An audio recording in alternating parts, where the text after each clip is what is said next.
You're watching Drake Wing Gaming. Enjoy the video. Hey guys and gals, Never here from Drake Wing Gaming. Some of you mounts, what are the gaming drag today? I'm coming back at you with a Let's Play episode of Chord Progressions, Daryl's Path. So yeah, let's go ahead and jump right back in, shall we? Alarm chain, you were up, and let's go. Let's get this board set up. The two get to work unpacking Pat's equipment and plugging everything in. Vin wields the instrument while Daryl cycles through the different pedal selections. Fuzz isn't turning on. Flipped it on and off like 3 times. Battery's probably dead. You have a spare? No, do you? He shakes his head in response. I don't think there's anything in Pat's case. He looks to me. Can you go find him? See if he's got a spare battery somewhere? Sure, I'll look around for him. Thanks. I make my exit off the stage. The first instinct is to ask Corey if he's seen Pat. I approach the two with a friendly wave. Hey, buddy, what's up? Looking for Pat. Have you seen him? Mate? No. Haley? She shrugs. Couldn't tell you. Maybe he's hanging with Skizzy out back or something. I'll check. Oh, while you at it, can you do me a quick favor? Sure. Hey, can you, hang up that bell on the door or something? Hearing it jingle all morning as everyone comes in and out, it gives me a fucking migraine. Aw, you have flashbacks? Like yous wouldn't believe. Remind me of how Dave forced me to be nice in the asshole who walks through that door. That's funny, because I don't recall you ever being nice when you were behind that counter. Oh, honey, that's as nice as I get. You should see me at the lounge when I get riled up. He turns to me and winks. Ain't that right, Eddie? I let out a nervous chuckle. Yeah, it's intense. That's one ways to put it. Also, on that note, I feel bad for calling Daryl out like that in front of you last night. Is he doing okay? What'd he do? A credit card got declined. Oh, yikes. He's fine, though. Hurt his ego a little bit, but he'll be okay. Good. I'll go talk to him at some point, though. Wouldn't be the worst idea. Alright, I'll fix that bell and go find Pat. See ya. I wave to the two as I depart. I swiftly stride over to the cafe door. Yeah, Pat's getting his insides, He's getting his insides reshuffled. As I enter inside, I use my paw to mute the bell to prevent it from chiming. It dangles in front of the door on a string. I drape it over a strategically placed hook on the wall positioned away from the door. There we go. Should be good until...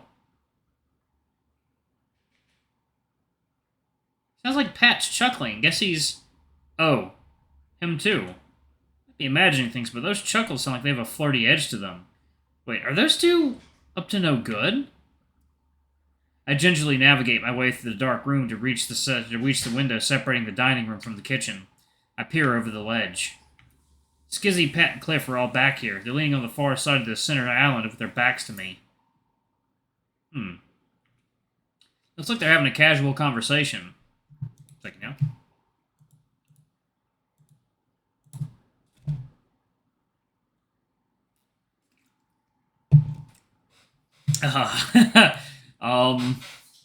Eddie, oh, you sweet summer child, don't go any further, Eddie. I duck back down and take a few steps back. I want to create the impression that I didn't just spy on them. Pat, you back here? In the kitchen! I take his response with permission to enter inside. Wow, what the fuck? How do they all have clothes on? Hey, what's up? So, Vin and Daryl need a battery for one of your pedals. Oh, yeah, my fuzz is dead. I got a spare in my car. Well, hold on. Don't leave me hanging. I want to hear what happened after you got kicked out. Did you take that cute squirrel home, or what? You must be referring to that person Pat was face-sucking last night. Pat chuckles. Nah, they took me back to their place instead. Skizzy nudges Cliff. You join in? I know you got a thing for Randy. They're cute, but I was having too much fun hanging with Trent. Oh yeah? You take him home? I did, but he just slept on the couch. He just needed a place to crash. A look of disappointment washes over Skizzy's face. That's anticlimactic. He turns to Pat. How about you? Very climactic. As a matter of fact, Randy climactized twice. Pat? The capybara gestures to me. Mixed company. The collie nervously chuckles and looks to me. One second, y'all. Sorry about that, y'all. Kitty was being a little nuisance anyway. Sorry, got carried away. Well, let's go get the battery. Pat and I both exit out the back door, leaving the bear and the capybara behind. Pat takes me to his car. He pops the trunk and finds what he's looking for in no time. Yes, knew this would come in handy. He passes the battery to me. Thanks. No prob. An awkward moment of silence elapses. There's a burning question in my mind, and maybe Pat's the right one to ask. Hey, question for you. Yeah? Who's JMS? Oh, He takes a moment to search for the words. Did Daryl mention him? No, but I found a pic for his memorial show. Was that here? He nods. Yeah, it was. His name's John. He used to work here. My eyes widen. Oh. His expression sullens. Yeah, he passed away last year. Oh no. There's a short pause before I speak up again. Can I ask what happened? Yeah, he overdosed. It was really sudden. Second now. Tears start to well up in his eyes. Oh God, Pat, I'm sorry. I didn't mean to make you upset. No, you're fine, dude. You're gonna find out about him sooner or later. He sniffles and wipes his eyes. As curious as I am, I think I've asked too many questions at this point. I don't want to upset him further. Sorry. You're fine, dude. You're fine. I just wasn't expecting to think about him today. I still feel really bad for bringing it up, though. Can I do anything to make it better? Well, you don't have to, but a hug wouldn't hurt. Fine. Come here. He closes the gap rapidly, practically leaping into me. He gives me a tight squeeze while resting his chin atop my shoulder. I reciprocate the gesture. We stay locked for a short moment before he pulls away again. Better? Much better. You're cozy. Almost as cozy as Dave, but good enough for me. I roll my eyes, but I couldn't keep myself from smiling. If you say so. If I don't see you before you're set, good luck. Thanks. With a departing wave, I enter the building through the backstage door. Pat heads back to the break room. With the fresh battery secured, the rest of the sound check went smoothly. Setting up for the show night was quite a breeze with the extra help from Haley, Vin, and Corey. Guests had started to arrive, but the doors weren't open yet. It's a lovely day, so everyone's patiently waiting outside. Most of tonight's performers are out there, too, greeting their respective fans and entourages. Right now, it's just me, Chester, and Skizzy inside. Alright, let's review the game plan for tonight. Tyler, I'd like for you to only keep your eye on the back doors of the cafe. I figured Skizzy wasn't the bear's birth name. Nice to have that confirmed. He nods and gives a thumbs up. Eddie, keep your eye on the front of the house and backstage. It also wouldn't be a bad idea to circle the front and back lots. I nod. I'll be telling everyone that people in green shirts are here to help. Stay visible so you can help out folks if you need it. I'll be taking tickets at the door, but don't hesitate to find me or Dave if something serious pops up. We'll handle it. What constitutes serious? Fights, inappropriate behavior, vandalism, that sort of thing. Not that I'd expect it to happen, but you never know when it comes to rowdy crowds. Everything clear? Yes, sir. Yes, sir. Oh, I forgot a little scratchy there. The bear gives a lazy thumbs up. Good. Let's open the floodgates, then. Chester and I split off as a pair and approach the front door. Skizzy meanders towards the backstage exit. After a few steps, we're well outside of earshot from the bear. Chester leans towards me as we walk. Do me a favor, just check on him once or twice. Don't want him sitting in the break room on his phone the entire time. Sure.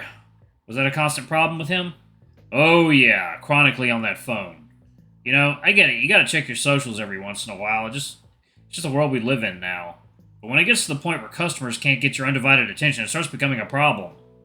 The guy's really knowledgeable about percussion, but that doesn't help me when he can't be a team player. He flashes me a sweet smile. That's why you're so refreshing to have around. You're focused.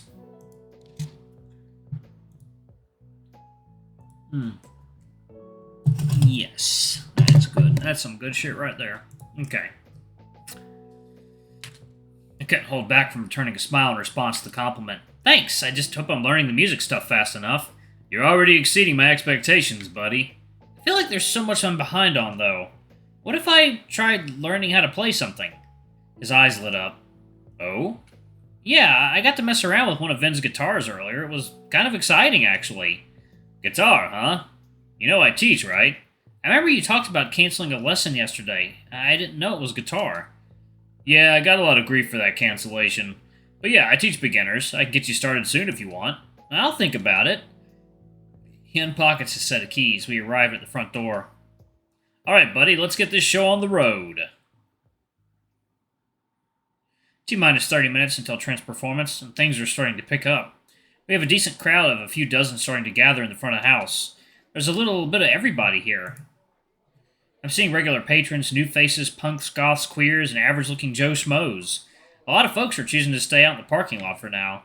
From the looks of it, they're dressed with a more alternative flair compared to those inside. I imagine they're more interested in the latter half of tonight's lineup. A good amount of them are smoking and vaping. I've seen the occasional brisk swig from a flask. I'm just hoping they won't cause any trouble. Dave and Trent are doing some last-minute preparations on stage while Chester's manning the door. April, Cliff, Vin, and Daryl are outside mingling with the crowd. I don't see Corey or Haley out there. Perhaps they've left. I'm feeling rather useless right now. I've directed one person to the bathroom, which has been the most productive thing I've done this past hour. Before I can wallow in boredom for too much longer, a lioness approaches me. Hey again! I give her a friendly smile and wave. Hey, wasn't sure if you left or not. I figured I might as well stick around. Haven't seen Carcinogen play in a long while. It'll be my first time. Ooh, you're in for a treat. Daryl's been telling me all about this new song they're working on. It should be quite the comeback show. Comeback show? Oh, you didn't hear? This is their first show with the original lineup since they broke up last year. I think Pat mentioned something about that. Yeah, they kicked Daryl out. What happened? She sighs.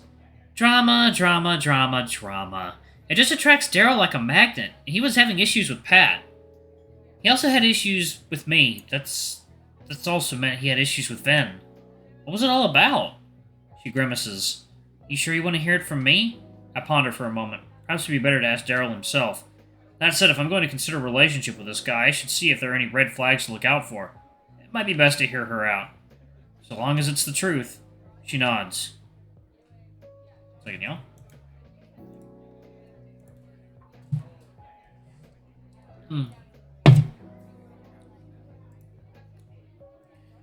Alright.